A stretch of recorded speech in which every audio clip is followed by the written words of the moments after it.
So do you see our screen? Fantastic. So indeed, we have prepared a bit background about our work.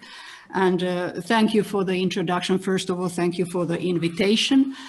We are really happy to join like this. We just come from our own event that we also organized in a hybrid format because of COVID. And it's fantastic that so many people keep on building these events and platforms for enabling communication despite the situation now. So it's really nice to join. So indeed, my name is Katja Lindroos, and this is my partner Ramon Maronier, and we run together a company called Urban Practice. We call it Office for CityMaking, and what we work with is we create platforms basically to connect the public and the private sector and the civic society. And just because of the topic and the angle today, so we thought it's fair to say who we basically are, where we come from. So we are indeed, the company is us. So we are two people, and what we will now present of our work is coming very much in that way from bottom up. So we work mostly self-initiated or in a self-initiated way. So we have, of course, sometimes commissions, but most of our work is our projects that we start ourselves. And this way of recognizing or finding a question and then starting a project and getting partners on board, we call societal entrepreneurship. And we hope our little introduction will give you a bit an idea what we mean with it. So in practice, we are producers, we are curators, facilitators, and first and foremost communicators. So we create an environment where different voices can be heard. And so today we were thinking about indeed talking about what you said, Festival of Neighborhoods. In Finnish, it's called Lähiöfest, that we have organized now since 2015. And this festival is very much illustrates really well our belief, which is that when we create collaboration, we in a way unleash power to solve problems and to solve issues. So that's the connection is the magic place. And for us, the very famous quote by Jane Jacobs has been always inspirational. So the cities have the capability of providing something for everybody only because and only when they are created by everybody. And yeah, so our starting point is very much where does everybody now then live? And so just as a very simple background, lähiös or suburbs, we talk about now a very normal way of living in Finland in our context. So 70% of housing has been built in Finland post Second World War. And for example, in Helsinki region where we live, more than 85% live outside of this kind of more historical city core. So this is something very, very normal. And of course, this type of neighborhoods and lähiös, they are everywhere. So to take another quote, this time from architect Renzo Piano, who said in an interview, the future of European cities is in the suburbs. So now we have checked one of the boxes, which was the future of the day. And of course, he also in the interview added something that we have acknowledged is a certain strange isolation when talking about these neighborhoods. We have lived very much in this neighborhood, but also we have worked already before we started Lähiöfest by making books and publications and blogs, and also eventually a TV program. So we made for the Finnish broadcasting company a 10-part TV series where we explored the suburbs all around Finland. And this was actually a very clear moment for us when we came up with that idea that what about if we could somehow work towards a place or a moment where all sectors of the society could come together and actually discuss the future of these places, of our urbanity. And literally it was in front of that kind of building that is on the picture that was actually just renovated. And this is not that building, but that we were thinking like maybe just before the renovation, or maybe if there could be a building that maybe it's demolished, we could use that place in a way, through temporary use, create a meeting place where different parties can come together. And then we started to look for that kind of place, and that took us to this place, this exploring. We found a party that said that we are going to demolish a whole block. This is in Vantaa. In the city of Vantaa, in a suburb in Mikkola, and you may borrow it for your event. And that's where we started from. So this all was going to be demolished, and then we started to look what is going on there. And this is where we came. So we created a one-week festival in a suburb in this Vantaa, which was basically a platform for interaction and experiments. And we called it Our House. And the message of the name was, it's all of us.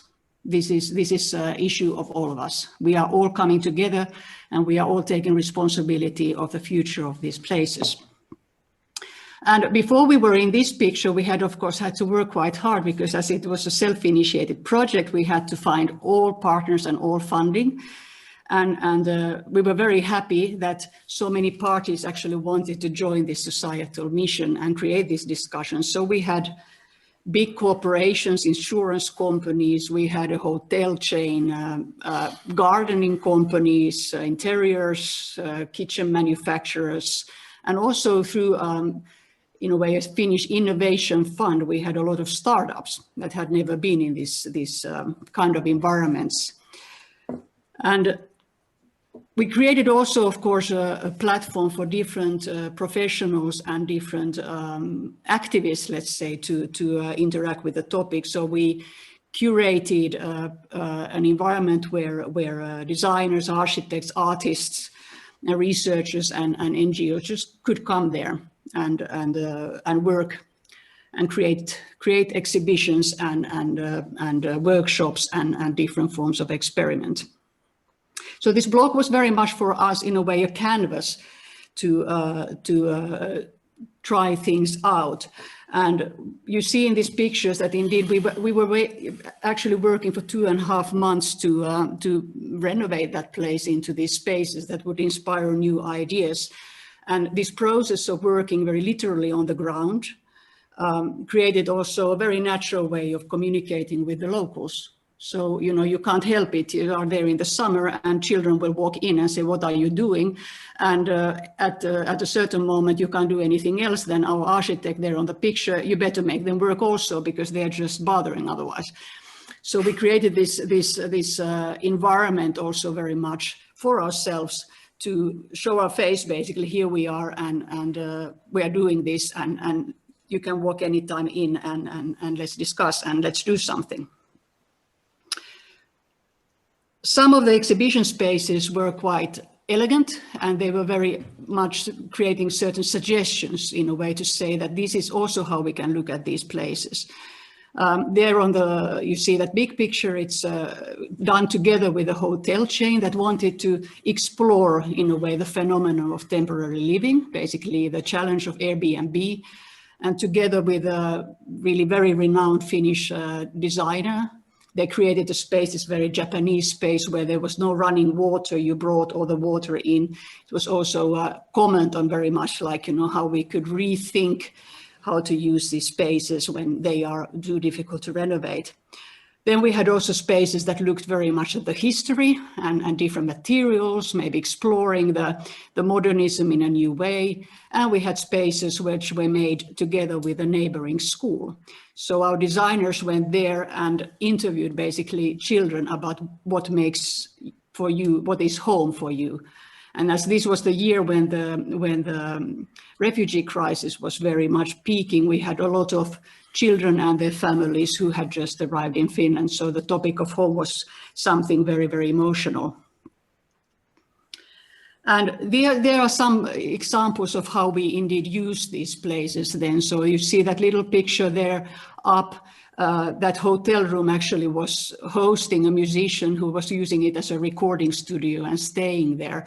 The older kiosk or a shop space we used as a workshop space, and a lot of startups and researchers came there really to work. The big picture is that space that collected these startups who were looking at energy efficiency, were looking at safety, all kinds of new tools and quite a funky way of presenting it.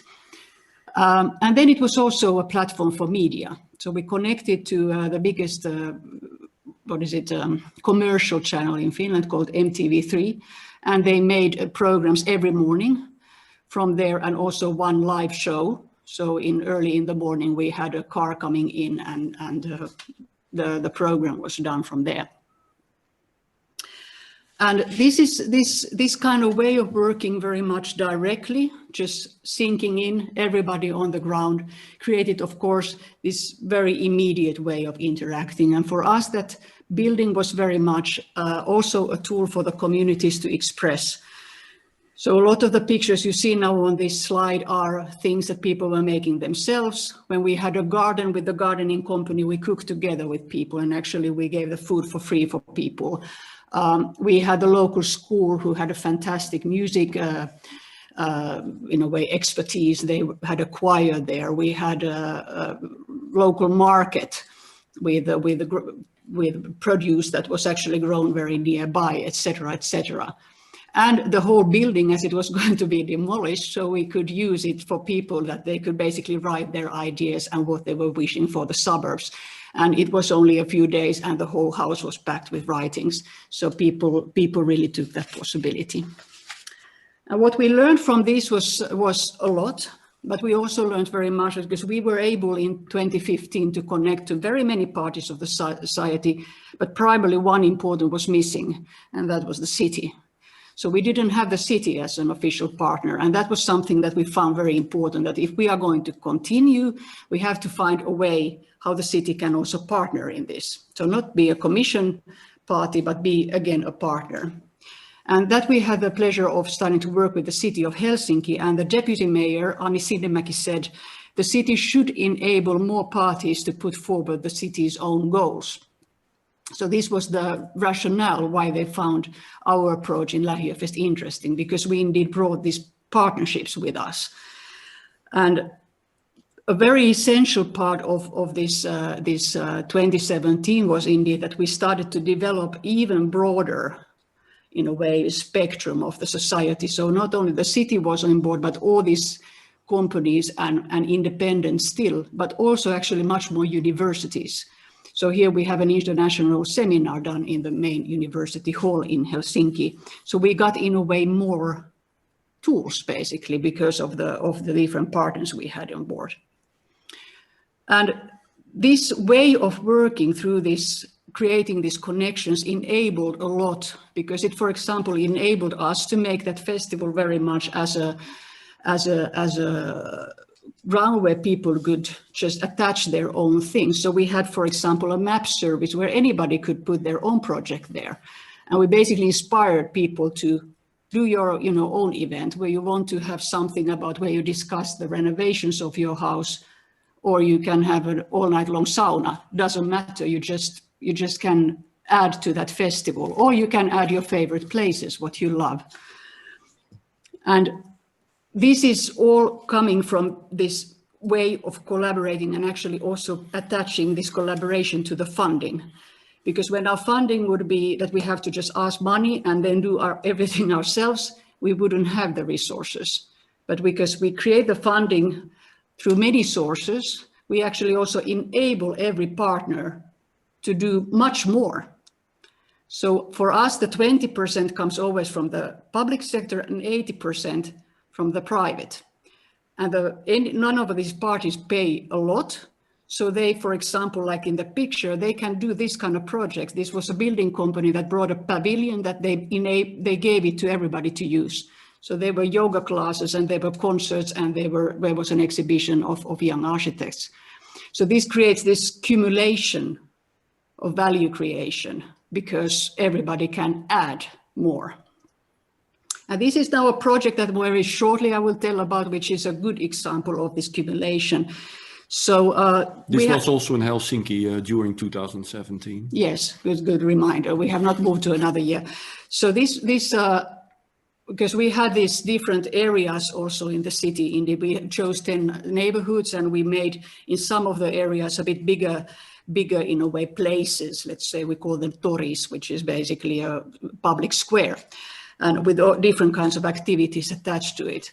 So we had a partner, which is one of the biggest grocery chains in Finland, the K Group on K Markets. And they had never done anything like this. So we suggested to them that we have now an opportunity to use schools as venues. And schools have kitchens, so we thought, like, why not cook? And why not eat there? And they actually went really for it. They said, like, okay, let's do that.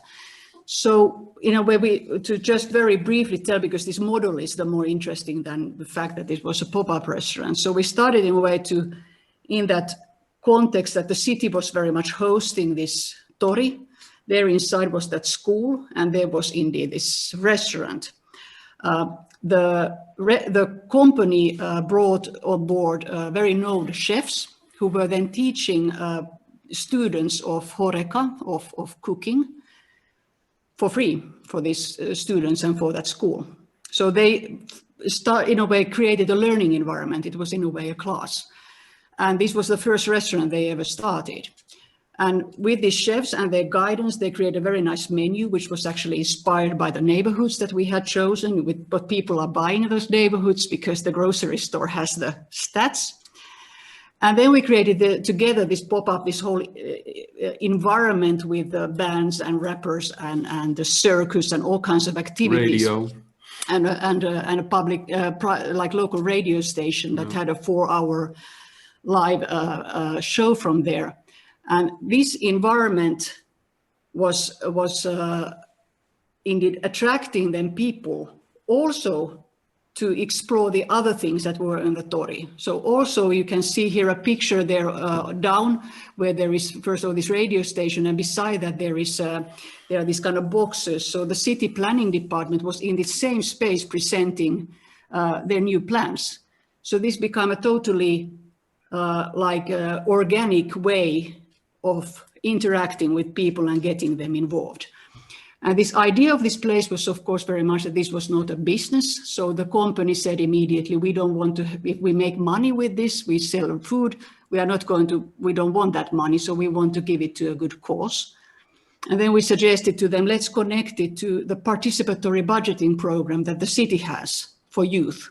Yeah, one thing is also like the let's say the communication around the project is also very much picked up by the partners. Yes. So for example, Core Market was adding a lot of communication. So metro stations were filled with, in a way. Yeah, exactly. So this accumulation of just putting more and more, indeed, that affected finally the result was that more than 2,000 people came there to eat in that one day.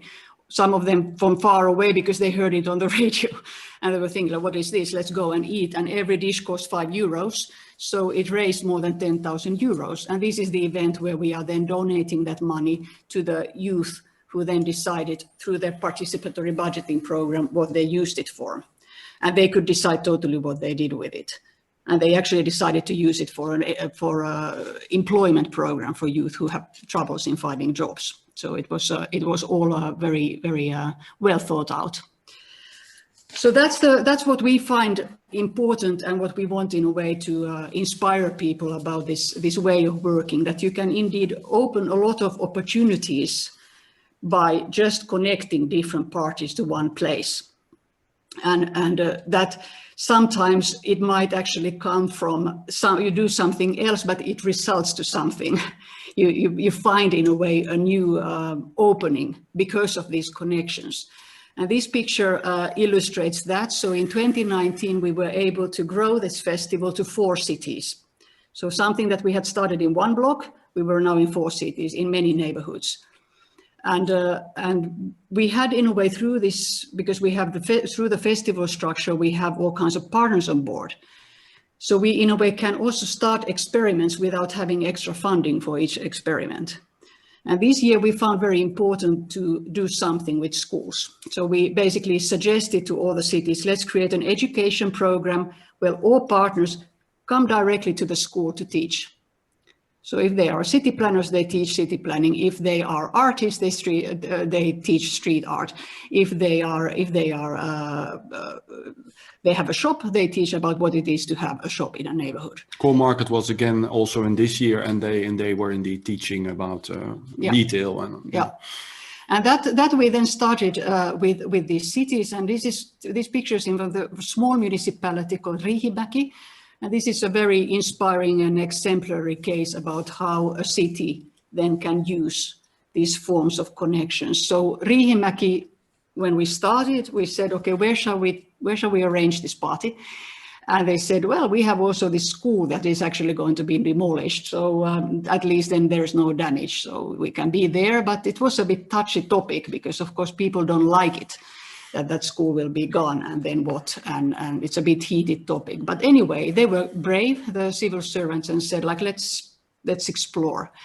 And then we contacted the principal of the school, who said, yes, let's do this. This is a nice farewell party also for everybody coming together.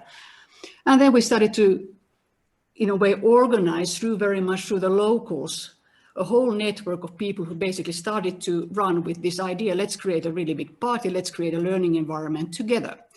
And this room is indeed, there we are now testing this new program that we then eventually called Kaupunkioppi, which means city learning, where we indeed have a workshop where students can learn about the city. But what was important was that actually the city took this as an opportunity to get actually children more involved with city planning. And they solved a very tangible problem that they had there in the neighborhood, which had to do with the problem of mobility and safety. So this was in a way like kickstarting basically a program that could have taken, at least they said, takes years to construct. In a couple of months, we had that workshop there, and they actually implemented those solutions that these children came up in these 2 hours. And that environment of creating this, basically also enabling different parties to basically take the baton and run with it, is something that we find very important when we work with communities. So it's not about that we come and say, like, here's the professional production agency, or we do everything, but we say, like, okay, we create this network, we create the partnerships, but you can do your things. This also puts in a way a lot of the money actually to the local parties, because the city partly enables others. And here in the pictures, you see what happened. The teachers actually got really excited with the whole thing, and they started to arrange a really big party, and together with this kind of community workers, and the media was there and interviewing. And this difficult topic of this school that will be demolished became something that everybody could discuss.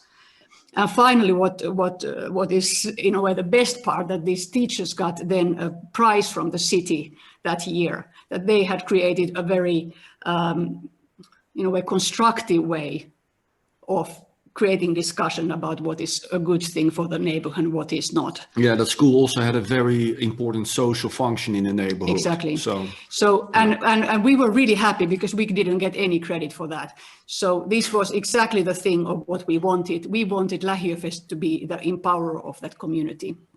So that's indeed, as a summary, just what we believe in.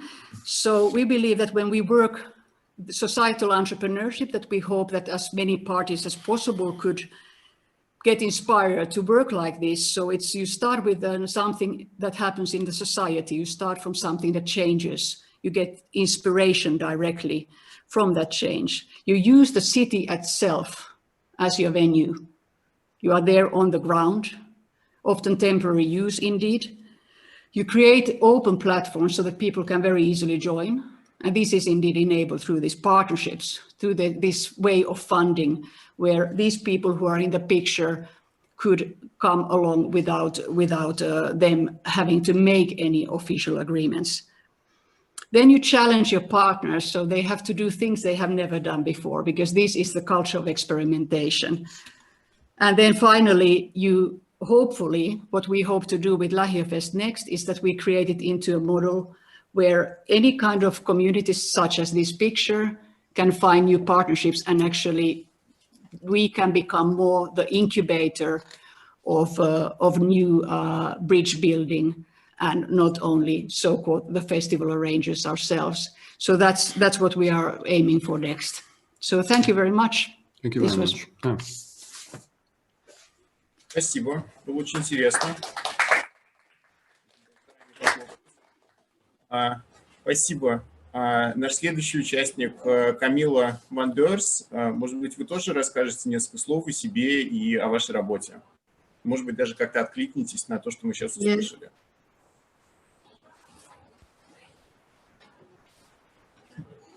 Well, thank you so much for inviting me. I'm coming to you from Copenhagen, where I work as the city architect for the municipality of Copenhagen. And I feel that there's a little bit of a kindred spirit to our Finnish colleagues that we've just heard from, because some of the same ways of working, I think we're also trying to implement here. But of course, coming as a civil servant, I'm maybe coming more from the top-down movement, whereas you very much represent the bottom-up and the direct engagement with the community. So that's wonderful to see. I'd like to share with you some of our expectations or our experiences, and also the main challenges that are facing us right now as a city, and how we're trying to engage with our community and engage the citizens in finding the solutions to these very large problems that I think are very similar maybe to what you are facing in your communities as well. I think some of them are maybe mega trends that we are all experiencing. So I'm going to put up my screen, and please let me know if you can see it now. Yes, okay, you're not. Yes. So Copenhagen is a city of about 700,000 inhabitants, and in the greater region we're 3.5 million people, and this is a picture of my city hall.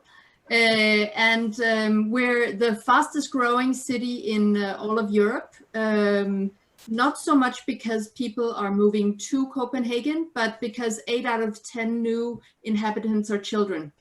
And this is, of course, a very, positive thing.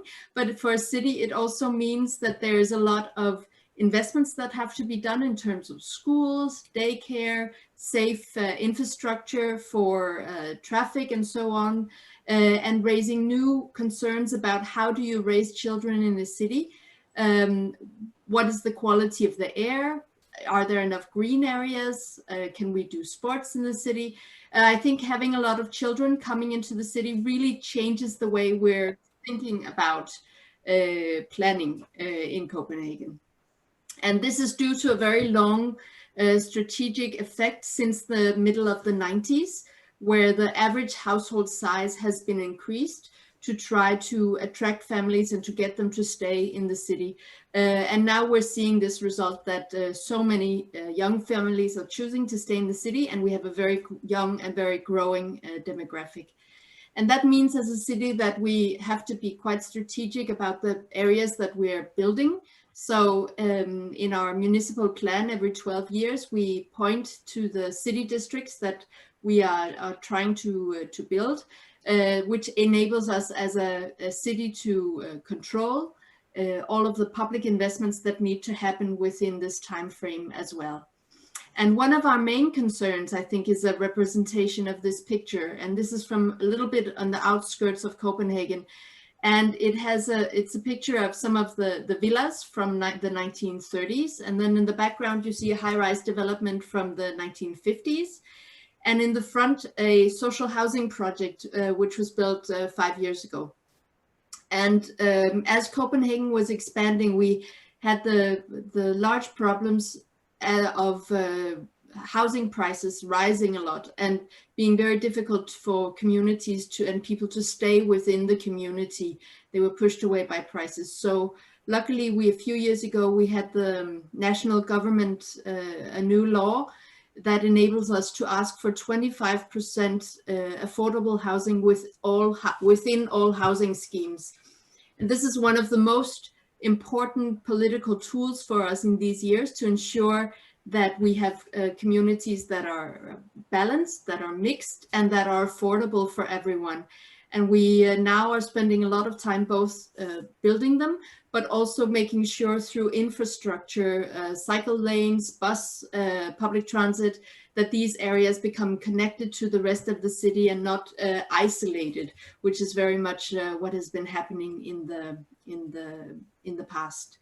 When we are building new areas in the city, and this is a new development along the harbor front next to our opera.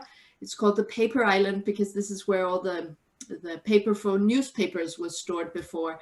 What we try to do is to have a temporary activation, and I think that's where it links very nicely to the projects you were showing, so that temporarily before we start building, we engage and we open up these areas in the city and try to put them on the mental map of the community and invite them to come and stay.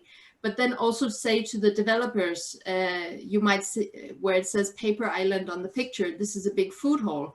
And so we've said to the developers, this has been so successful that we need to have the same function, because very often what we see is that these really exciting temporary activations disappear when the new development comes. And we want to ensure that there's a link back to the history when we continue to rebuild the city.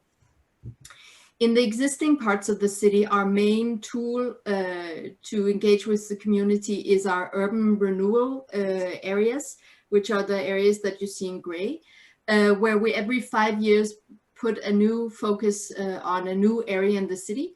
And for us, we do a lot of public space improvements in these areas.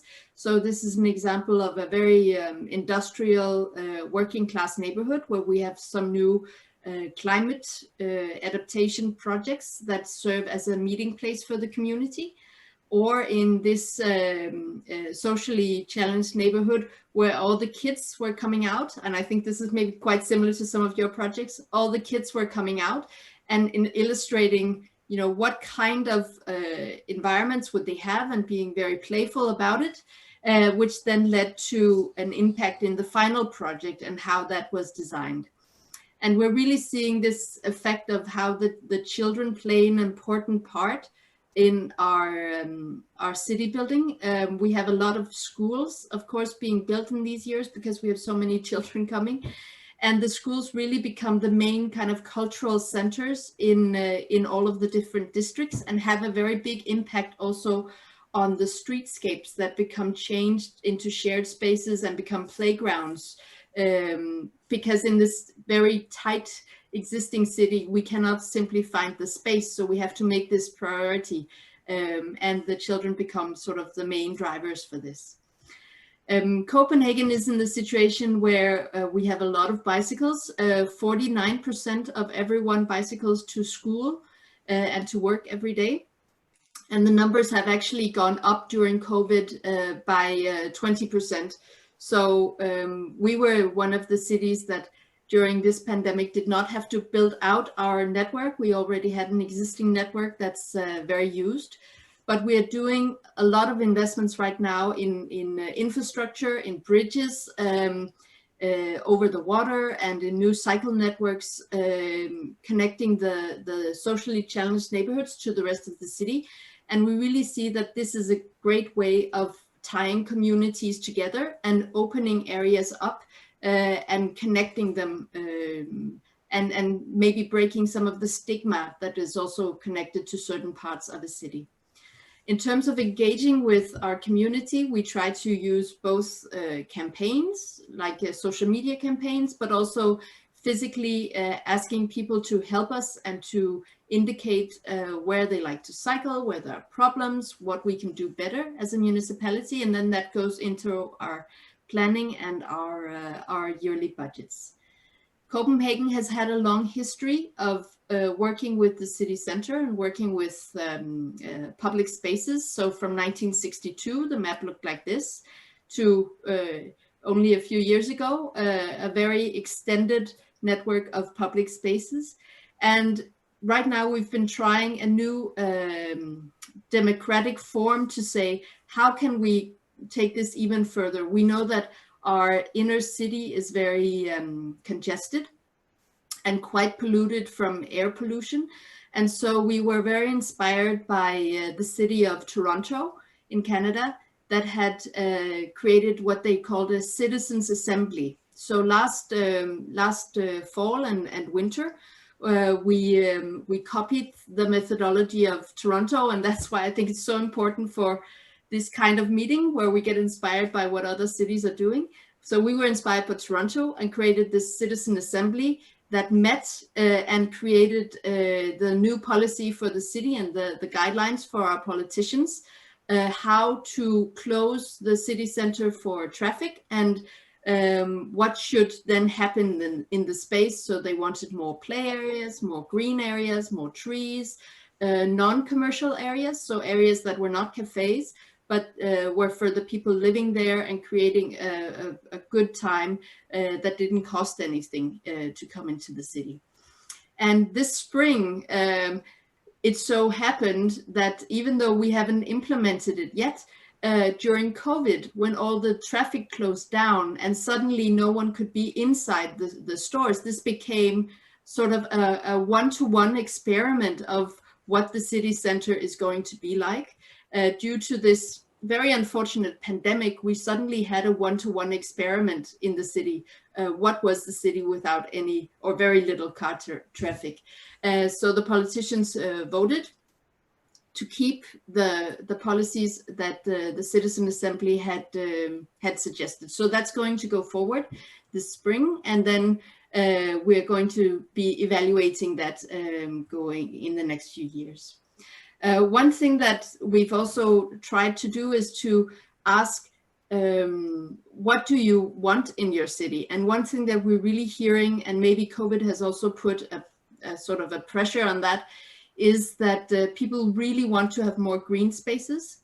So we've had some programs asking citizens, where do you want more trees? And as a result of this, we have 7 new parks coming up in the city over the next 5 years that are going to be built, really trying to respond to the need and now have a policy saying that everyone has the right to have a park within 300 meters from their front door. And this is, I think, something that's also changed during COVID, that we're seeing much more this need to come out to be in the fresh air and to have close areas to your house where that are healthy. And health has really, in the last few months, 8 months, become increasingly a focus on what we do. So what we've done now is make a lot of micro investments where citizens can ask and apply for some money, and then they can do little projects, little green projects all over the city. So we're both in a big urban scale from the city. We are doing these 7 new parks and the green networks, but then on the micro level, we're asking communities and citizens to engage and to create things like urban farming, or saying that we will pay for the trees. If they want trees on their private property, we'll pay for them and we'll plant them. The only thing that we ask is that they are visible from public space. So you have to just be able to see them, and that's how they contribute to the welfare and the feeling of being in nature for everyone in the city. So we're seeing a lot of projects that are becoming greener and greener, but also bluer. Like so many other places, Copenhagen has a challenge of increased climate issues. So we have both a lot of rainwater, but we also have a groundwater that is rising. And we have 300 projects that are planned everywhere in the city. And in the future, our city is probably going to look much more like this, so much more blue. And that is really putting a pressure in some of these enormous problems we have with climate change and with health challenges right now, that we have to come together and all of us find these solutions and negotiate the spaces and discuss what are the solutions that provide quality in our city, and where do we take some of the space for these projects. And I think listening to the citizens and using something like the citizen panel citizen assembly has been a really powerful tool for citizens to have a voice, and then for the politicians to understand, okay, they're willing to give up some of the car space and then give it to some of these climate challenges. This is just a map of the projected ocean water rise that's going to happen in Copenhagen if we don't do anything. So all of the blue areas are going to be flooded. So there's an understanding that we have to do something. And in the future, our new two very, very large scale projects that we have to do to protect from the rising sea level is to create barriers outside the city, both to the south and to the north. And to the north, this is a zoom in. You can maybe see my arrow here. So in this area to the north, we are right now going to start building a new artificial island that will be a protection barrier, but also a new island for 35,000 inhabitants and a lot of workplaces. And of course, it's very dramatic for a city to build this enormous infrastructure and urban development project. So in the next years, we're going to really try to be inspired. How can we find new processes of engaging with the citizens and understanding what do they want this new part of the city to be? So we don't know yet. And I'm really hoping to learn more from all of you, and maybe be inspired in new ways of thinking and engaging everyone in this development for my city. So thank you very much for your attention, and I look forward to discussing with you. Спасибо. Спасибо. Хорошо, наш третий участник, Пепин, пожалуйста.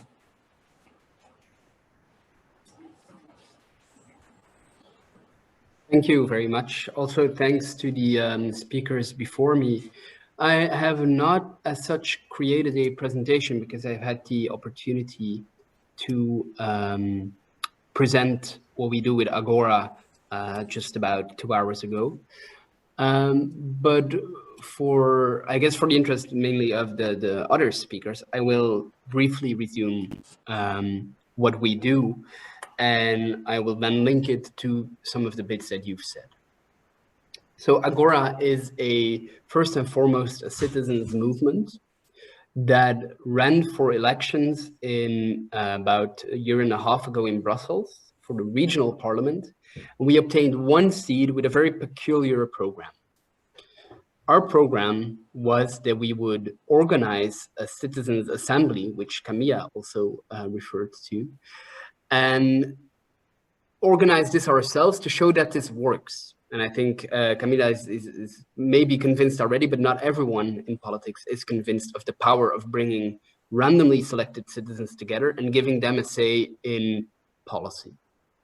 This is what we want because there's a lot of frustration with the way politics happen today, the feeling that our representatives do not represent us anymore, and that they do not make decisions in the common interest. This feeling is strong, and there's quite a bit of proof that it is not always so, that these decisions are taken for the general good. So our proposal is for a permanent citizens assembly to exist on a permanent basis as a citizens senate next to the parliament. But because we did not find political support for it, we ran for elections ourselves, saying we will try to install such an assembly, and to show that it works, we will organize one ourselves, which we did. We brought together 89 randomly selected people.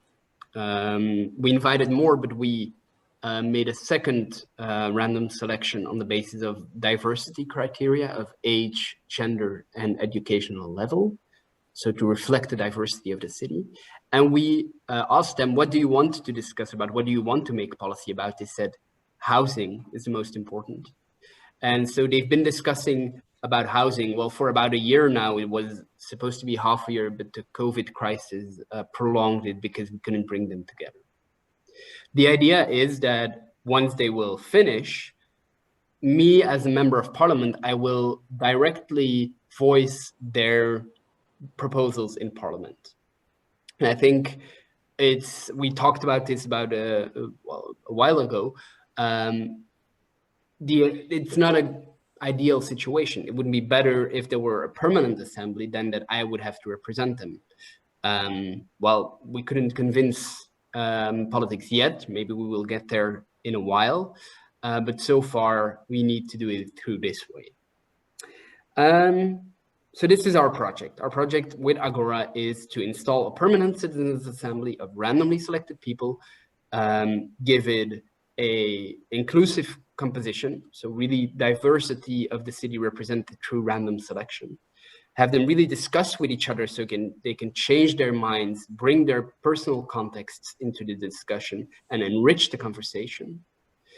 And to really have an impact on policy, not just have them talk with each other and then put it aside. No, really have them, give them a say in politics. And this is why it's important to make it into a permanent institution for us. All right, so that being said, if I reflect on some of the issues that are being said, I think much about my personal context and our personal background. This is, of course, what we all do in these types of discussion, reflect on ourselves. And before I was a member of parliament, I worked with an organization that does temporary occupations. So we look for abandoned buildings or spaces, and we use them temporarily for social and cultural purposes and for city making together. However, these types of bottom-up processes, we very often realize that even if it's very spontaneous, it's very bottom-up, it's very citizen-led, it is also very often the same types of people that come there. It's not always the people that are in more precarious situations. It's typically the people that have the time to show up, the time to engage in these kind of things, the skills, the language to interact, the privilege to do things that maybe are not always completely accepted or allowed. There's actually an interesting book on this. Gordon Douglas wrote a book called The Help Yourself City, because often these things are called the do-it-yourself city. And of course, the idea is very nice of making your own city. But he offers the idea that maybe people are mostly helping themselves and not necessarily each other. He's more nuanced than that, and I'm making a bit of a caricature out of it.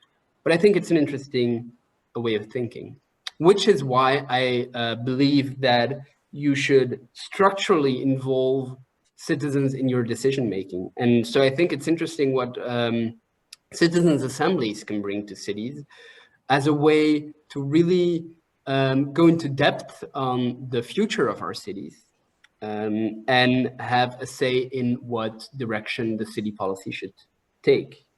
I also think it's vital to do these processes before taking big decisions. All too often, the political field sort of consults citizens after having taken the major decisions. And so, for example, they will decide that there will be a park somewhere and citizens can decide on what type of tree or what type of bench can be there. I think it's very important to turn that around, make citizens take the big decisions, have them establish the large lines of what policy should look like, because it's their city, and then have the elected representatives and or other public officials and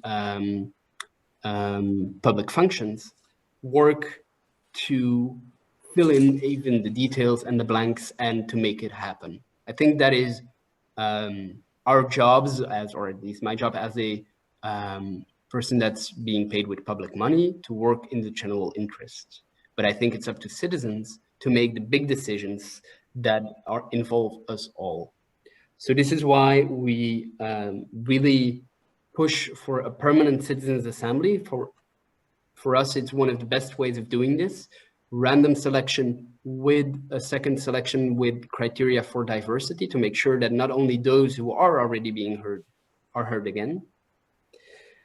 And an institutional context in which this sort of citizens assembly or citizens senate can really have a say and an impact on policy. We propose it as a senate in combination with an elected parliament, but I think there's many ways, many topics, many levels on which you can imagine these kinds of participatory projects and processes. And I think these three aspects are important to involve. It's the inclusivity of everyone and the diversity of the city or the community. The deliberation, so to actually have a discussion, not only ask people, what do you think, and then take that for granted, but really have a discussion, go into depth, and to have a real impact, to have a real participation in the decisions that are being taken on behalf of everyone. I hope it's been a bit clear. If there's any questions for clarifications from the other speakers, I'll happily take them, or from the moderator. But otherwise, I think that's the main introduction I wanted to give to you guys. Maybe just 1 minute, because I forgot about myself. So I'm a member of parliament for Agora. Before that, I was active in this temporary occupation organization. And I studied actually in Copenhagen, as well as in Vienna, Madrid, and Brussels. I studied urban studies after having done a master's in sociology. So that's a bit of my background. Thank you. I think that's all for now, and looking forward to talking with you. Спасибо. Спасибо. Хорошо. Очень интересные спикеры. Я думаю, вся наша российская аудитория впечатлилась уровнем. Что? Еще? Мне кажется, все. Нет, 4 человека. Первые 2 были вместе. Все хорошо. Вся наша российская аудитория впечатлилась, да, вот степенью развития городских сообществ в Европе, их взаимодействием с властями. Возможно, как всегда, мы даже позавидовали в чем-то нашим северным соседям. Наверное, я на этот раз свою привилегию модератора откажусь от нее, и сразу мы перейдем к вопросам из чата, потому что их было очень много, я за ними следил, примерно половина из них про деньги, вот, и сейчас мы наконец-то узнаем всю подноготную, вот, того, кто кому и сколько заплатил, чтобы все это стало возможным. Хорошо. Как это у нас будет устроено? А ты себе просто читать. Хорошо. Так, сейчас.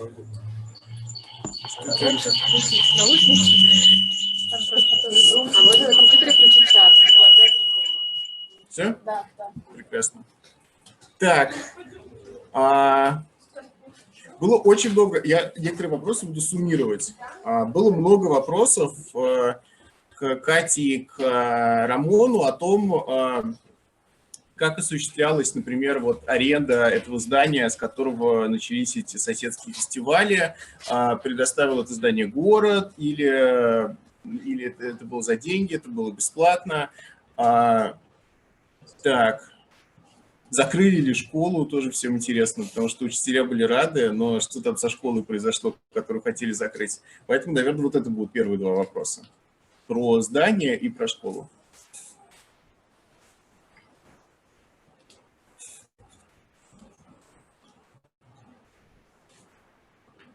Так, получилось меня перевести? Yes, thank you very much for the question.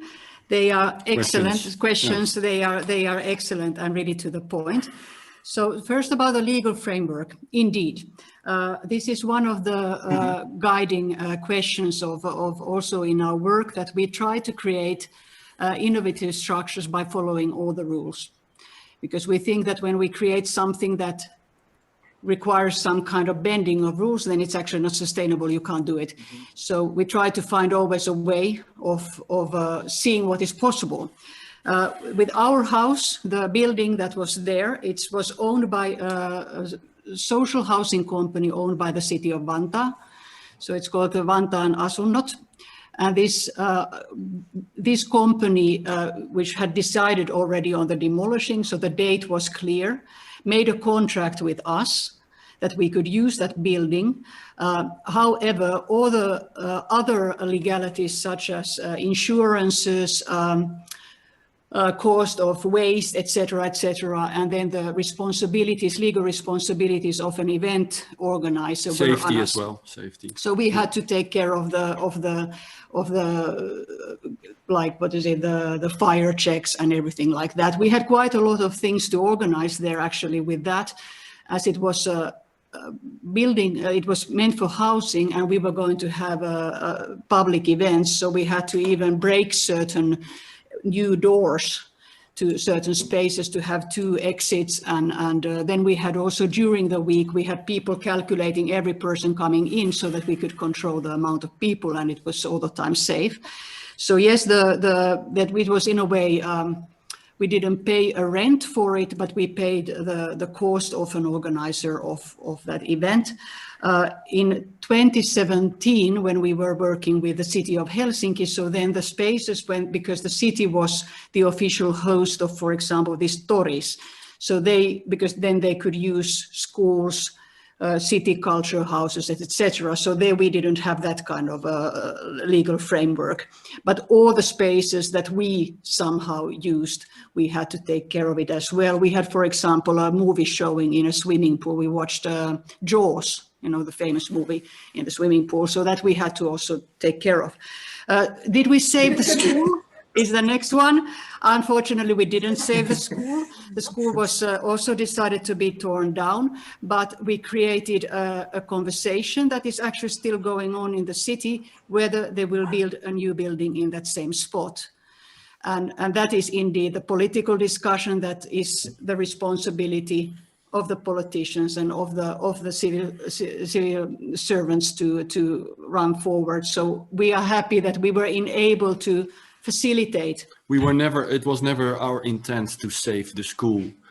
As a building, yeah. Yes, that school came to our, you know, because in negotiations with the city that came up, and then the party that came out of that, and the whole also this whole project of, in a way, finding you know, a safe collaborating with the children to create a safe way to the new school. That came also out of our collaboration. So those things, they were all in talking, and oh, you have these parties, oh, we can do this, oh, this is some of your productions. So they were all made in that way. And that's how we want to work, because it's not like, okay, we offer you this and yes or no. So then if we work in that way, because then the city is not commissioning in a way, so they are one of our partners in that context, you know, it allows for a lot of freedom. Yeah. And that's what she said already in looking for things to do.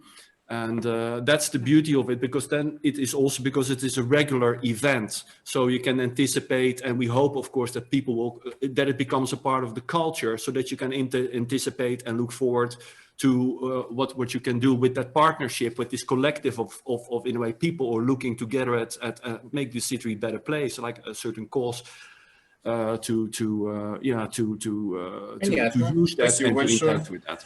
Есть еще один вопрос про деньги, потому что это была важная тема. Вы сказали, что 20% финансирования это город, а остальные 80%. Учитывая, что это уже большой проект, который в нескольких местах существует, вот из чего и остальные 80% складываются. И такой небольшой дополнительный вопрос, немножко провокационный от меня. Вот как модератора, не боитесь ли вы, что в какой-то момент ваша деятельность может превратиться в бесплатную рекламу крупных корпораций, которые продают там кухни, супермаркет вот участвует в этом? Нет ли здесь смещения в сторону такой коммерческой истории? То, что ваш проект не коммерческий, но коммерческие структуры в нем участвуют с большим удовольствием, потому что продают, наверное, что-то с его помощью. Вот.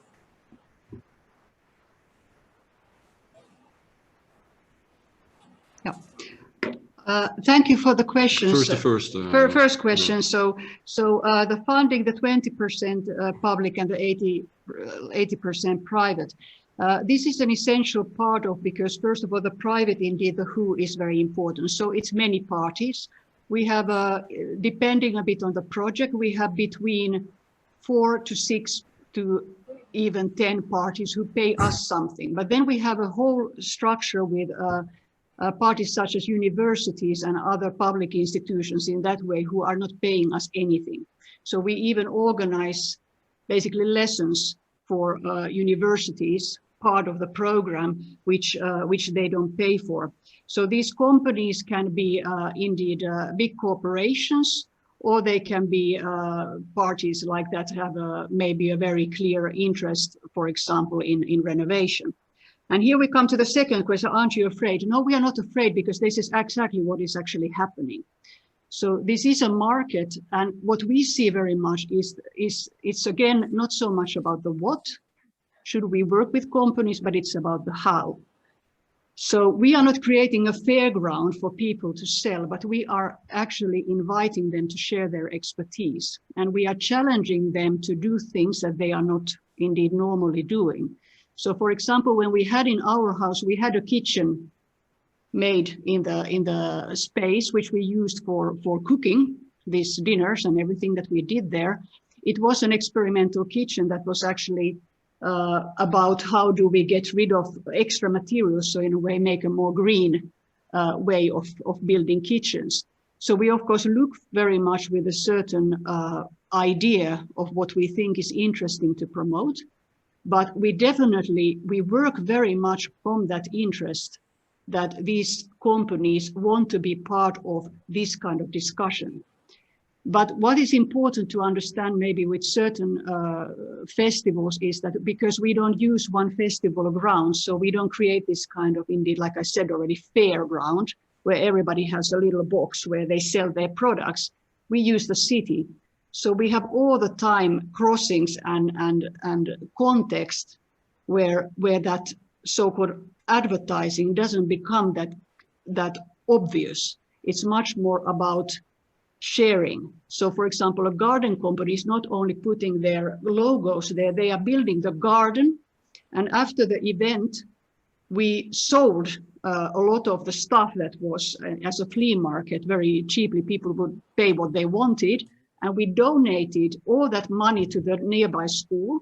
And also the garden company donated everything of that community garden. So actually what the school got from our project, from these commercial parties, they got money to build a whole new classroom with, in a way, new ways of learning, in a way they didn't afford that before. And then they got a community garden kind of place where children could learn about growing things. So this is the way of, we call it's the term as corporate social responsibility. So in a certain way, we don't take the money from charity kind of purposes. So we do work with their marketing departments, but we connect them much more to this way of having impact. So it's not about big logos and about marketing your products. It's about showing what you can contribute. Yeah, I think part of the secret is, to put it shortly, is that all the companies are active. So they don't only, oh, now we get another light here. They don't only invest in money and so-called fund, but they are actively on the ground busy. So they have to commit in that way of actively, let's say, bettering the city. And then they have to really very much collaborate with all the other parties. Yes. So that is, therefore, that is in a way how to, yeah, for us to in a way force almost that problem that could be there out of the situation. And of course we are selective. So when the company just had a problem legally or something, we might not ask them. Plus the fact is these companies, they don't want to commit because we ask a lot from them to be really out in the ground, and they are part of seminars, and they are part of TV programs. So they are pretty much under scrutiny. So people will ask these questions, and they will have to answer those questions. And I think that is, we are living in a society where this should be more possible. So that is what we're aiming for. We're not creating, it's an open environment. Also in Finland, which is a beautiful thing, is that of course, all information is almost, now they start to put a little bit more lines, but all information is open. So everybody can see how the budget is used. Everybody can see what everybody was doing, just till the last, in a way, euro cent, what we have here. Yeah. So, yeah. Exactly. A very good point about media. Indeed, my personal background is in journalism and in investigative journalism, and we have worked through media productions. So the presence of media makes a certain, indeed, impact also. Media is totally free. So they can ask whatever questions from anybody they want. And the people as well, when they are, everybody's on the ground. Yeah. Yeah. So there's no hiding. No. Понятно. Спасибо большое за ваши ответы. Тогда еще одна такая ремарка из чата для Камиллы, что вот этот искусственный остров, который будет построен в будущем, можно использовать как какой-то полигон идей и совместно с жителями выработать идентичность тех, кто там живет. Но у меня тоже от себя такой вопрос. Насколько я понимаю, Копенгаген сильно пострадает от изменения климата, от подъема уровня воды.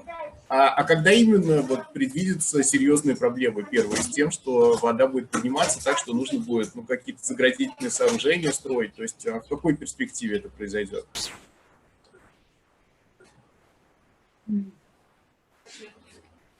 So within 50 years, we increasingly every year we are having more and more problems, but we have to have something in place within 50 years. So we're starting, right now the planning is starting, and we're doing the environmental surveys to look at what does that mean for the water, marine biology, and so on. If those are approved, then we will start filling in the initial layer and barrier this summer. And our idea right now is then first to create a landscape towards the sea, which will be a barrier, and that can function as a recreational park as well. And then over the next many years, fill in towards the city and create land for urban development and a new metro and so on. But I mean, within 50 years, it has to be in place. But every year we see floods, small and a small scale. And actually it's to the south that it is the most critical for the city.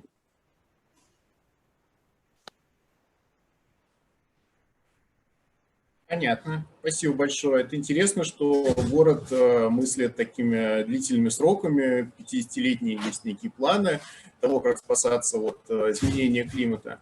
Спасибо. Хорошо.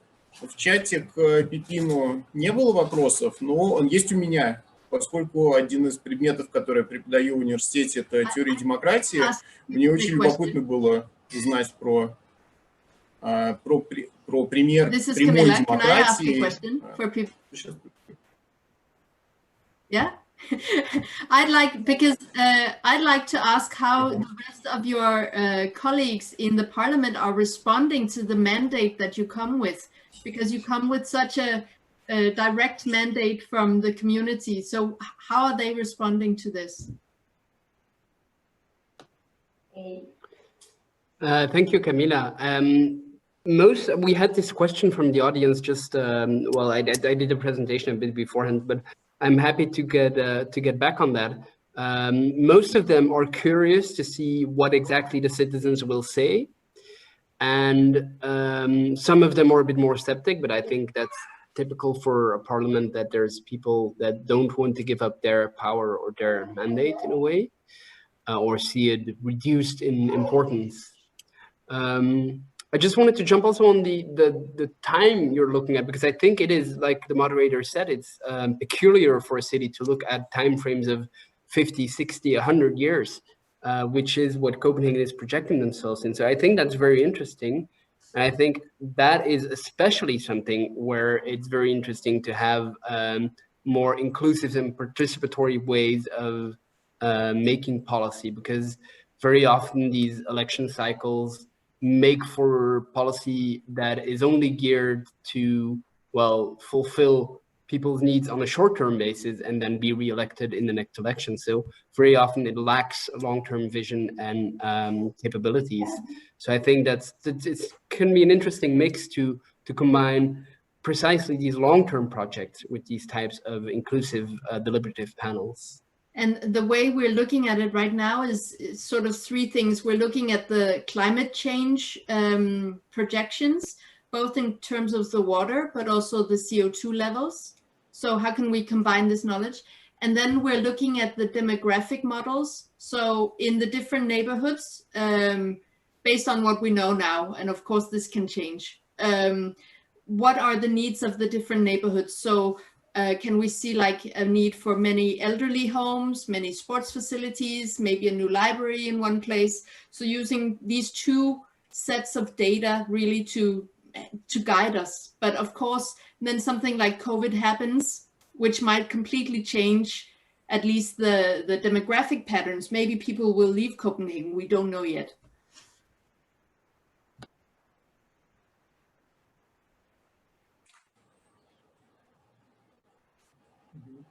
Хорошо. У меня на самом деле был похожий вопрос про парламент и про представительство вот этой структуры Agora.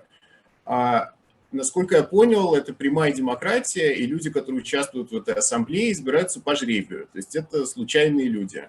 А вы, получается, представляете ассамблею в парламенте, то есть вы представляете случайный набор людей. Вот. Или вы таким образом представляете как бы все городское сообщество, которое вот, ну, как бы символически представлено этой Агорой. Или что именно? Потому что обычно люди вот от партии идут в парламент, партии имеют какую-то идеологическую платформу, а тут получается, что вы как бы депутат от прямой демократии, но в формате представительной демократии. Вообще, как сочетание прямой представительной демократии, просто мне лично любопытно. Может, вы как-то прокомментируете, как это работает?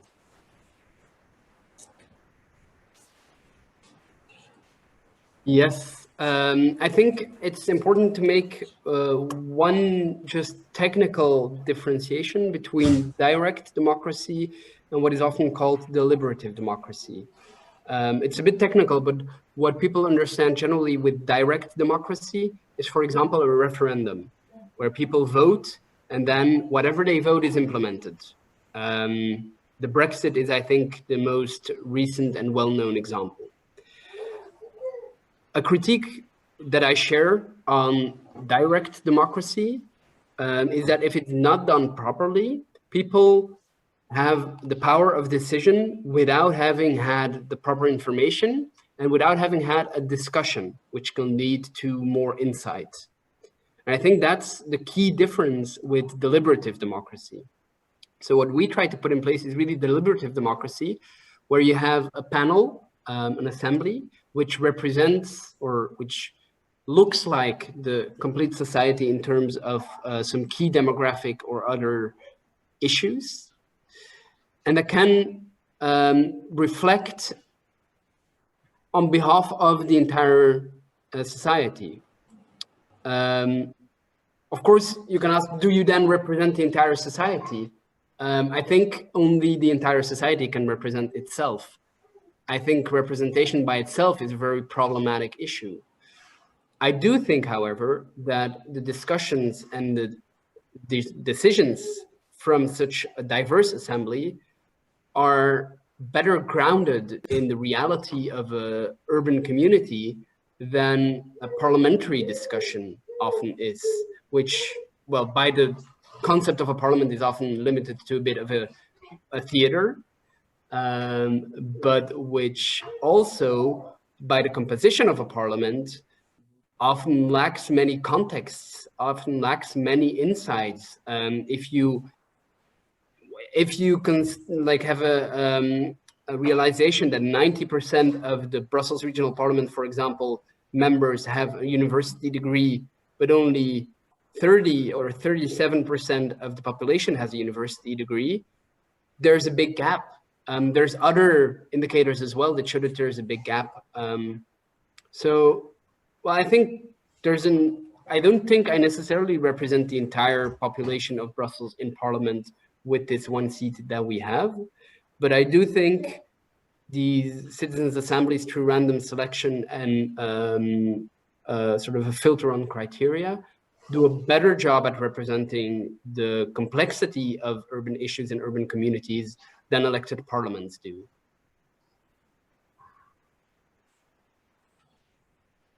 Понятно. Спасибо большое. Хорошо, у нас осталось немножко времени. Может быть, вот наш зал теперь хочет задать вопрос. Давайте. У меня был вопрос к Камиле. Мне очень интересно узнать, как Копенгаген решился на гражданскую ассамблею, потому что вот только что у нас действительно было 2 часа с Пепином, который рассказывал, как это в Брюсселе продвигается, да, вот как такая общественный запрос. Расскажите, Камила, как пришло в голову вообще администрации города собирать вот эту историю, почему, как бы, что толкнуло, да, вот на такое развитие, и видите ли вы в этом какое-то, может быть, действительно будущее для решения вопросов? Почему город получил такой вот интерес в этом? Yeah, thank you for your question.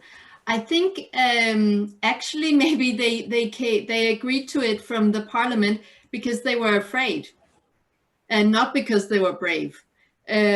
Because the decision to remove cars is so controversial in the city that they actually needed the support from the citizens to make this decision. They were afraid, you know, as Pepin was saying, of re-election or not being re-elected, that the direct impact from the citizens was very important. And I think everyone, including myself, was very surprised, I must say, at the hard work and the sincerity and the very like balanced views, because part of the citizen assembly is that the citizen assembly can ask different experts to come and to testify for them. So mobility experts, traffic experts, people that understood like shops and finances, what would that mean, the tourist industry. So a lot of different experts came and testified for them.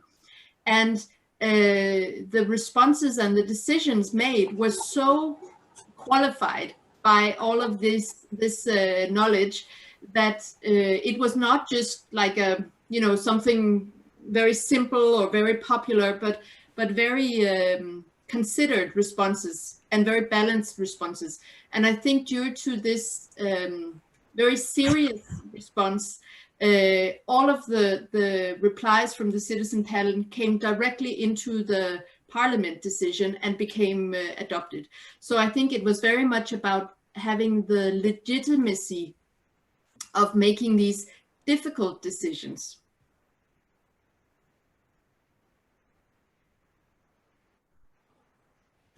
Понятно. Спасибо. Еще какие-нибудь вопросы? Кто-нибудь хочет задать из нашей группы? У меня есть еще вопрос. Спасибо еще раз за презентацию. У меня вопрос финским спикерам. Кто у вас в команде? Расскажите, пожалуйста, то есть из каких людей состоит ваше сообщество, именно самих деятелей, самих инициаторов? Как вы определяете фокус, да, и для чего вы конкретно, вы наверняка уже много раз это повторяли просто в разных формулировках, но хочется услышать именно для чего вы пытаетесь скомпоновать. И вот и от первой, вы делаете коллаборации со многими акторами города, как вы их выбираете, почему, что стоит вот ваша главная повестка. Вы там в один день думаете, ой, мы сегодня хотим развлечь там вот школьники и школы, там сегодня заброшенные здания, там завтра у нас там еще что-то. То есть по какому принципу вы выбираете, как вас поддерживают, и кто конкретно сидит вот с вами ночами, придумывает эти идеи, делает, пишет, подает, ищет этих партнеров, обсуждает, почему с ними да, почему с ними нет. Вот как это все работает? Вас же не двое.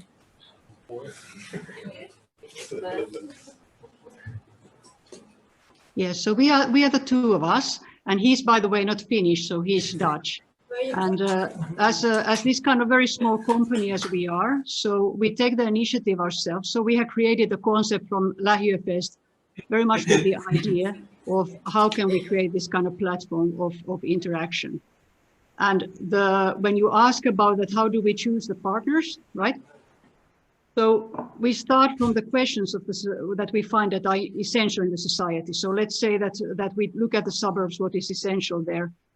Very essential part is the renovation. So the Finnish populations basically basically our monies are in our houses. So that's one of the very essential questions that we want to address. So we want to bring partners and city experts and everybody to deal with those questions. One question is the problems of segregation. We work very much with neighborhoods. The first place where we were is actually, I think it is the neighborhood which has at the moment the lowest income in whole Vantaa. So we try to create a very inclusive picture and very whole picture of the city. So we choose in a way topics that we think are essential. And then we basically look at different parties who have very much from the angle of expertise. So that applies to also to the public parties. So when we look for universities or NGOs and others, we approach them very much like companies. I do understand that this presence of companies is something that makes always people a little bit uneasy. And it's also in Finland, it is a different way of working, because indeed it's you know, these discussions, one of the reasons why we started Lähiöfest was that we saw the silos of expertise, but also of the sectors. And we were thinking, like, what happens if we more share these goals and in a way also very openly share what we can bring to the table. We in a way ask that. Yeah, I just have to say that it is like, I think it's also the way how we work is also very much context based. Like she said, I'm Dutch. So I think because there is, let's say, there's a very dense, the Netherlands is a very dense structurized environment. There are so many structures, and indeed it becomes easily that you know, like, okay, temporary use, then you belong to that silo, you're in that package, and you do things in that way. And you attract certain people, like Pepin said. Yes, so you are absolutely. But in Finland, there is still a lot of open space, and there is a lot of space in a way for imagination and for indeed creating new connections. Change can happen here quite fast because of that. It's a small community, 5 million something, 0.2, I don't know what it is really. But it's of course like, which has its disadvantages for sure. But I mean, there is this, you can still in a way by us two people, and that's why also this societal entrepreneurship, what she said in the beginning, is so important for us, because we are societal entrepreneurs, but everybody can be a societal entrepreneur, and we also help other people to step on that way of to do these type of things themselves. And that is in a way, you can't really, we have found that way to do it here. But it would be very different already when we would do that in Sweden, or when we would do something specific like that in Denmark or in Norway, in the Nordics, or in Russia, of course, or it would already look very different. But it is for us very much about creating this connection, creating the collective, and in a way bringing these different parties, these different sectors together, which is in a way, like also Pepin said, it's like of the whole society, to get these people together and to make them work on the ground in a way on a bettering the city, and then also finding out actually together what that really is, because that's indeed not, as the question also, one of the questions was, is not dictated by us. It is something that we basically look at that together, and therefore we have to be very careful, and we create platforms to enable that. And that can be a seminar, that can be workshopping, that can be on the ground doing things and in different ways. And therefore also in our model of enabling and of creating value, it is very important that that all the parties indeed are active, that they do things, that they commit, that they are part of also when, you know, like they are taking, they put not only money in, but then they start to indeed do this, do that, do that, do that. And then, of course, also in the context of the Finnish society, it is more possible to do these things because there are already, you know, there are not that many pillars. So it's not that when we ask one party to do something that they get an advantage over, let's say, other companies because of that, because there are, it's in that sense also market-wise pretty different than other countries as well. It has its own context, and there are relatively less pillars. Yes, and one thing that I could add for that also is that when there's this a lot of balancing. Yeah, this question about this filtering is also, so of course a lot of the things that, because we create a platform so people can actually initiate a lot of things and do a lot of things themselves. And indeed, for the coming year, we are building Lähiöfest really as a tool for that. So people also get therefore more possibilities of getting funding and getting partnerships. And for example, a little thing, we are not funded. We are not funded by any party. Like any foundation or something continuous. Yeah, so there is, yeah. So one, for example, what we see with this network, how sensitive and in a way how potent it is. We had one project that we did as a side almost thing. There was no official partner or anybody who funded it, but because we had that process going on, so we created this kind of campaign for local entrepreneurship in 2017, which we continued in 2019, which was basically only to create an excuse to promote small 1-2 person companies in different suburbs. Often they were owned by immigrants. Yeah. And this was called Hoods. So it was also a competition. So you could win a surprise prize and won a dinner or something like that. But the idea was very much to promote them. And they were also then in the media interviewed. Through this network that we had to all these neighborhoods, now when COVID started, and one of the problems, like in many countries, there has been, COVID has hit quite a lot certain communities.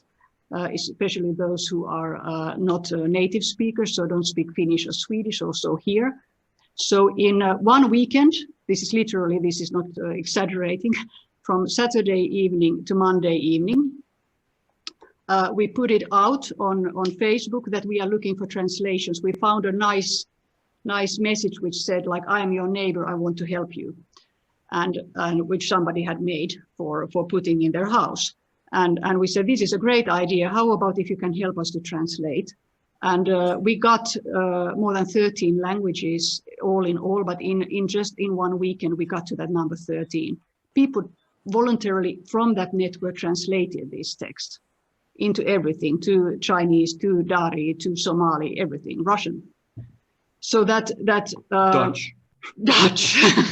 We were able to a little bit to contribute. But anyway, so this is this strange thing of, in a way, as a company, we of course drive our project, we take responsibility, we do a lot of contracts, we have to deal with a lot of things.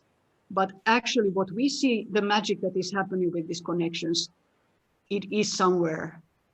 It's there, it's in the city. It's not depending anymore only on these two people. And that's the great thing about working in this way. So, opens possibilities. Понятно. Спасибо большое за эту вдохновляющую, я надеюсь, дискуссию. Наш временной лимит уже исчерпан, поэтому я бы хотел поблагодарить всех спикеров, поблагодарить нашего уважаемого переводчика и всех, кто слушал это вот здесь и в Zoom, насколько я понимаю, еще были люди. Поэтому всем большое спасибо. Все.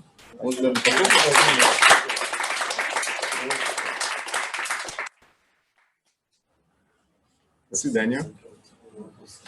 Ну что? Thank you very much, Pepin and everybody. Camila. Thank you too, and thank you everyone in St. Petersburg. It was very nice seeing you and speaking with you.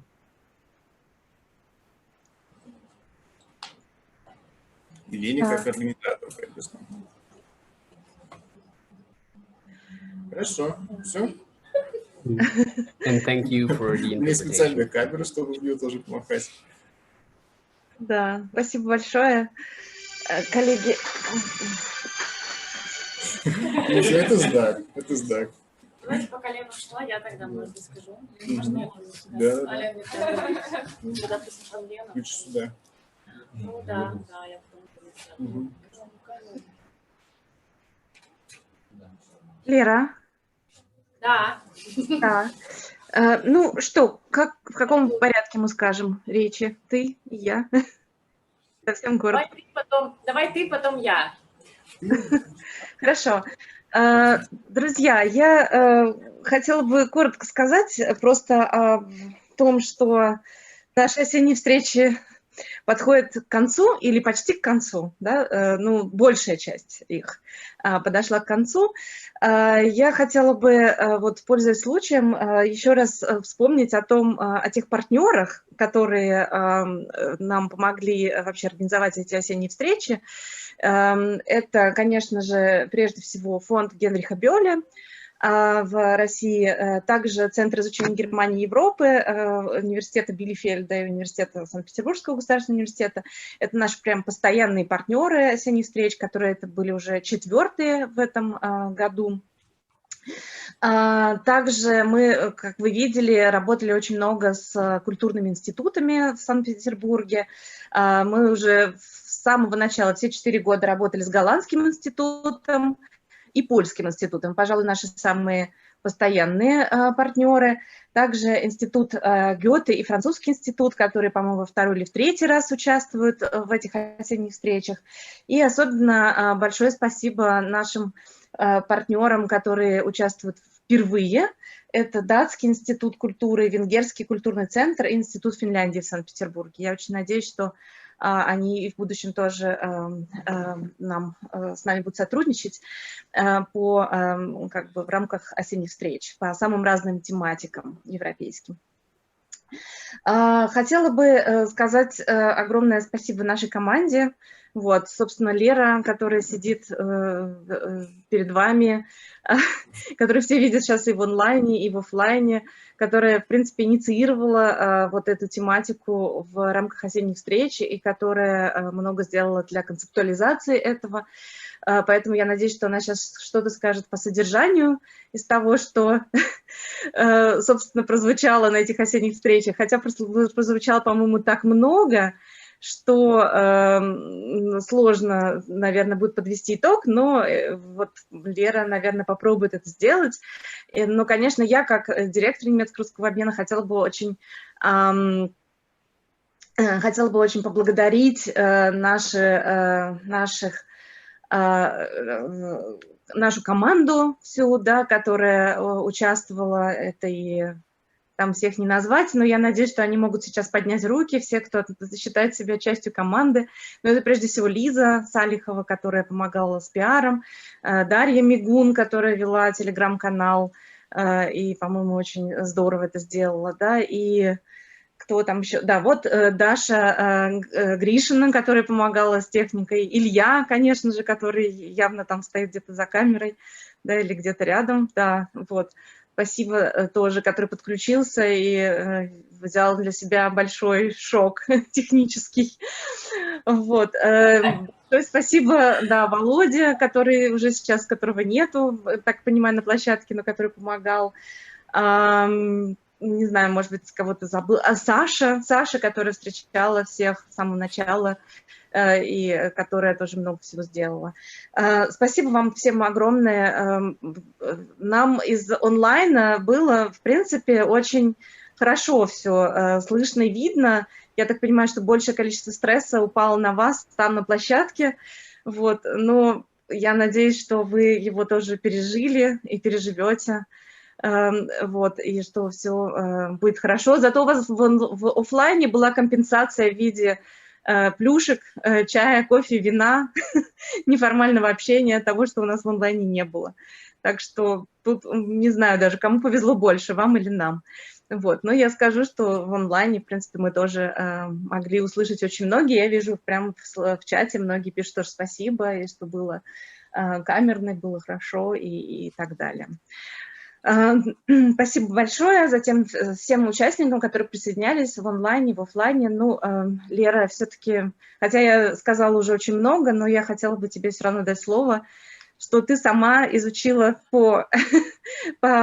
услышала в этих осенних встречах, чему научилась, и вот, что-то скажи такое. И как там у вас было на площадке? Действительно ли так стрессово, как мне казалось? Мне видно, да, все слышно? Тебя видно хорошо. Хорошо. Да, мне кажется, что прежде чем мы отправимся из тех, кто еще остался и у кого еще есть силы, в соседней бар-башне, где нам снова накрыли немного еды и вина, я хотела бы сказать, что, конечно, даже за эти 2,5 дня сложно, наверное, все обсудить за такие короткие сессии, действительно получить вот этот вот подробный опыт от европейских спикеров, тех, кто к нам подключался, но мне кажется, одна из важных вещей, которые мы хотели дать в осенних встречах, это вот такое пространство, когда мы можем встретиться и онлайн, и вживую, и поделиться чем-то. И я на протяжении этих 2,5 дней наблюдала, как вот у нас здесь есть, я не знаю, видно ли ее на камеру, у нас есть такая лента, на которой можно было крепить какие-то свои мысли, и люди писали что-то, какие-то выводы. Там появилось много вещей про то, что нужно ехать в Вязьму, пока коронавирус, и нет возможности ехать куда-то еще. И то, что люди общались, как-то обменивались, мне кажется, это очень здорово, и это очень ценно.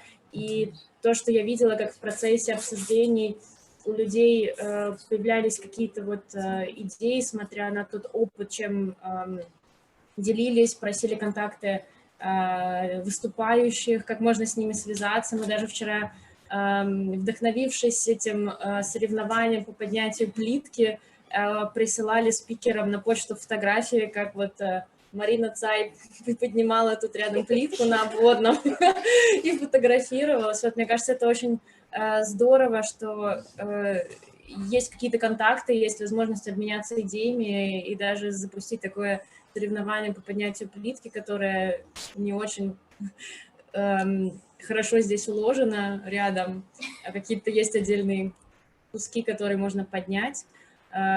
Спасибо всем за то, что вы были вживую, те, кто не побоялся прийти. И спасибо тем, кто в чате активно обсуждал то, что у вас там в первый день шла дискуссия после завершения официальной части еще 2 часа. Наверное, показывает, что несмотря на технические сложности, это возможно как-то соединяться и в онлайн-формате, что-то обсуждать вместе. Ну и мне кажется, что какие-то другие выводы каждый сделает для себя, и мы сейчас можем, наверное, уже пойти в барбашни. Спасибо всем, кто был в чатике. Всем передаем приветы. Все, наверное. Может быть, кто-то еще, Лиза. Про 28-е, Лера. Да, 28-го у нас, да, 2,5 дня осенних встреч закончились, но осенние встречи завершились не до конца. У нас осталась одна дискуссия, которую мы решили сделать через неделю отдельно. Это будет в ДК «Розы», скорее всего. Это будет про паблик-арт, про искусство, и опять же, как оно взаимодействует с городскими сообществами, и, возможно, в какой-то мере помогает ему формироваться или, например, наоборот, помогает ему какими-то ресурсами уже тем сообществам или инициативным группам, которые уже есть. Вот, всех приглашаем. Это 28 ноября с 13 до 15, всего 2 часа. Это не так долго, как сейчас. Я надеюсь, мы выдержим. Программа тоже есть на сайте. Да, тут пишут, что ура, наконец доберусь до ДК «Розы». Классно. И спасибо, конечно, всей команде еще, которая... все, кто помогал, все, кто отважился на технический эксперимент. Спасибо отдельно Илье, то, что он оставался таким спокойным, когда я паниковала. Спасибо, Илья. Вот, мне кажется, у меня все. Спасибо, Лера. Спасибо.